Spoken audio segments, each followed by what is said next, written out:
Well, first of all, let me say good morning to members of the media. As the invite said to you, this press conference is called to discuss labor relations matters. And I'll begin by saying to you that allow me to begin this press conference by referring to Senator the Honorable Michael Fay, statement in the Bermuda Sun, January 4th, 2013, in which he is quoted as saying, he pledged to work with the unions to help ensure the economy move in the right direction. The minister went on to say later in that article, I will be having open dialogue with the unions. The open dialogue that the minister promised in the article is not so open. Let me explain why. The BIU, along with our sister unions, one of our sister unions, represented on the Immigration Board in 2012. However, the minister has decided that the BIU will not be represented on the Immigration Board in 2013. Although our sister union will still have representation on that board, so you need to ask the question, is this personal against the BIU? On January 9, 2013, the Permanent Arbitration Tribunal members were gazetted in the Official Gazette. You may ask what is concerning about that. The BIU firmly believes that the minister, Mr. Fay, in making that appointment, is in violation of the Labor Relations Act 1975. The Labor Relations Act 1975 under Section 14.2 states that the chairman and deputy chairman of the Permanent Arbitration Tribunal shall hold office for a period of 3 years and be reappointed from time to time for a like period. And Section 14.5 reads, the members of the panel shall hold office for a period of 2 years and may be reappointed from time to time for a like period. It is my understanding that there are members of the Permanent Arbitration Tribunal who have not served out their term, and the minister has removed them without consultation with them. But what is most concerning about the appointment of the Permanent Arbitration Tribunal is under Section 14.2, which reads, before exercising his powers under Section 1, the minister shall consult with such trade unions and other organizations as it appears to him to be representative of the views of the employers and the workmen in Bermuda. I can tell you the BIU was not consulted, and I have spoken to one of my sister unions who has assured me they were not consulted either. So where is the open dialogue with the unions that the minister promised would take place? Once again, the BIU family believes the minister is in violation of the Labor Relations Act 1975. I do have a prepared statement that Ms. Furbert will hand out to each one of you once the press conference is concluded. Any questions? Have you approached the minister with regard to these omissions? No, I have not. Boards and so on? No, I have not. Do you intend to? I do. Could it be that this might be headed to the courts based saying that these actions run ultra the various pieces of policy that you mentioned? Well, Mr. Marino, I would like to say to the country, the BIU is on record from time to time saying that it would appear that there's any laws in this country for trade unions. There's no laws for employers. Now you have to wonder whether there's any laws for the ministers of the country, right? Because this clearly states that there's a statute on the books that the minister should be followed in making certain appointments to boards or whatever, and it's clearly that the minister, my understanding, is a lawyer, right? The AG, not, I guess, pointing fingers right now, but is also a lawyer. How do you go and make these appointments without the consultation process in relation to what the Labor Relations Act 1975 says, Section 14.2?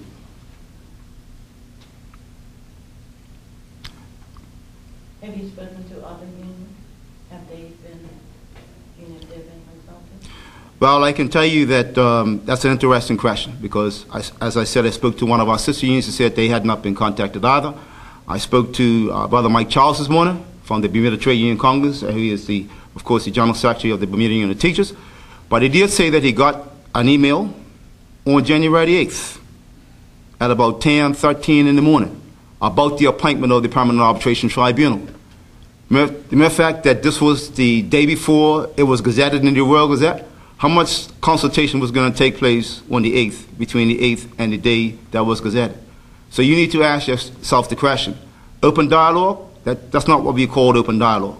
Open dialogue means that I have intentions of appointing these members to the board. We need to sit down and have a discussion, whether it takes a couple of weeks or or a week or so. It certainly needs to take more than about 6 hours, because I think the deadline that Brother Mike said to me, they had till 5 o'clock that afternoon to respond to that request that they got at 10:13 on the 8th. I'm not sure what time it was sent to the Gazette for them to print it, but you got to know that my understanding is that you probably, call the World Gazette or whichever newspaper you're going to be advertising, saying I have an article that I'd like to publish. Please hold a space for me or whatever have you. So maybe that went on, Mr. You said that one of your sister unions is still represented on the board. Yeah. I'm not going to tell you which one it is. I can't do that. Have you seen the board lineup? The immigration board? Yes. My understanding is that they should be posted later on this month. So rather, I believe it. They said. What about the members of the arbitration panel? Yes. You know who they are? Yes. You're not pleased with who they are? Well, let's just be clear. That's another interesting question, because you would know that there are at least 2 members of the board, and I would say one in particular, because whilst we know that Nicholas Kemp ran as a candidate for the OBA, Mr. Thad Hollis happens to be the chairman of the OBA. How do you appoint Mr. Thad Hollis to be a member of the Permanent Arbitration Tribunal that's going to sit, in her case, as a chairman of the ruling party? The OBA could say that he's a negotiator by trade. I'm just being the devil's advocate, and are you accusing them of stacking the deck? Would you spell it off? I'm not accusing them of anything. What I'm saying to you is that it's quite obvious that Mr. Hollis could potentially have a conflict of interest, because you have on the one hand where the minister is referring a matter to the Permanent Arbitration Tribunal for settlement, and you have the chairman of the party sitting there, or could be potentially sitting on one of them panels. So it would appear that they're stacking the deck. I'm not. That's not my terminology. Okay. That's not my terminology. My terminology is he would have a conflict of interest. Okay, thank you. Why is it significant that the unions have representation on the immigration board? Well, I think, Mr. Marino, when you look at it from the point of view that, you're talking about work permits, you're talking about, jobs, you're talking about the protection of jobs for Bermudians and those sort of things, and for labor to be there and have an eye on what's taking place as far as approving work permits and those sort of things, helps to bring some checks and balances in place in the immigration board process. So the mere fact that he's decided to remove the BIU from that board, my predecessor, Mr. Bridges, was on the board for several years before he was replaced, and maybe either in 2003 or 2004 he was taken off. He left the BIU in 2006. I was appointed by Minister Miners last year to serve on the immigration board for 2012, because I think they saw the need that it's time for labor to be on the immigration board table, because there should be a balance between whether it's civil servants or whoever they are and employers around the immigration board table, to make sure that the balance is there when you're making decisions to approve or not approve a work permit. The government could argue that it's simply a case of sour grapes on your part. Well, Mr. Marino, I like to think that the BIU always approaches a position approaches anything from a position of fact, right? It's a position of fact. And let's set aside the thing about the BIU not being reappointed to the immigration board. I'm not speaking about the permanent arbitration process, right? The appointment of the Permanent Arbitration Tribunal, where dialogue should have taken place, and it's clear. It doesn't say that, use some kind of word. It says he shall consult. So it's not may, where he can, maybe have a question. It says he shall consult with those unions and the employers and whatever before he makes that appointment. And it's quite obvious in this case that he did not do it. So it's not a matter of sour grapes. It's about making sure that, whatever government is today, they follow what the laws of the land say. People are going to try to say that the dock workers division of the BIU, the poor workers division of the BIU, were in violation of it because they darn tools. They broke the law. Well, we can't have, a set of laws just for the employees or the workers. We've got to have a set of laws for everybody, and whether that's the government or whether that's the employers also, we've got to make sure that everybody follows the laws of the land. Nobody's exempt from that. Have the concerns that you highlighted been raised with the Trade Union Congress? I guess so. What was the outcome? Well, I can say to you that whilst I have spoken briefly to, one of our sister unions, and I've spoken briefly to Brother Mike Charles, these are some of the things that we intend to address. I think our next meeting is scheduled for 4 o'clock next week, Tuesday, at the BPSU. Are you concerned that in light of the panel makeup, Yeah. the docks dispute won't get a fair ruling? Well, I can't speak to that. And the reason why I can't speak to that, I would like to think that the people that are appointed to basically, be the chairman, the deputy, or the other two members of the panel, because there's three tribunal members, right? That they are, they will carry out their responsibility with integrity and the whole 9 yards. The mere fact that two parties have agreed to go to the arbitration process, neither party can say they don't like the outcome, because the award is binding on both parties. Now, if the tribunal errs in law, if they err in law, then it leaves either side the right to go ahead and appeal via the courts to do A, B, C, or D.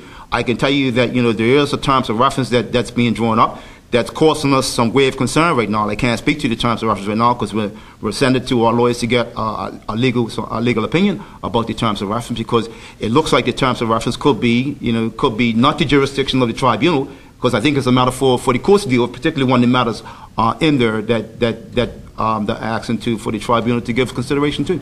So in the first few days of a 40-day cool-off period, things are not that cool. Well, let's just be clear. The 40-day cooling off period is for the dock situation, right? And I don't want people to think, well, it's the dock situation that's creating this. Permanent arbitration panel. It's the appointment of the permanent arbitration tribunal that's going to hurt this matter within the next 40 days. So these are not that cool then, in the first few days. Well, I guess if you want to look at it in that light, I guess you can come to that conclusion. Mr. Furbert, Yes. given that you haven't spoken to Mr. Fay, and given that he's a lawyer, and Mr. Pettingill is the Attorney General is a lawyer, Yeah. would it be a stretch to suggest that this might be just another inexperience? Well, Mr. Webb, whilst I can understand your question, I think the difficulty I have with that is that you have civil servants that were under the PLP that are still there now with the OBA. So as far as giving direction to incoming ministers, all they would need to do is ask their technical staff, what's the normal procedure when it comes to doing A, B, C, or D? And hopefully, if they didn't get pointed in the right direction, well, maybe that's where you might want to lay the blame. But I can't say that inexperience, that Mr. Fay or Mr. Pettingill was inexperienced, and they didn't know that the appointment of 14-2 is sitting right there in front of them. I'm sorry, but I don't believe that. It is a stretch. It's a stretch. Plan to take this up with the minister at your first meeting next week? I think we plan to send the minister something in writing to that effect, and hopefully the meeting that we have in next week on the 16th of January at 2 o'clock will be discussed.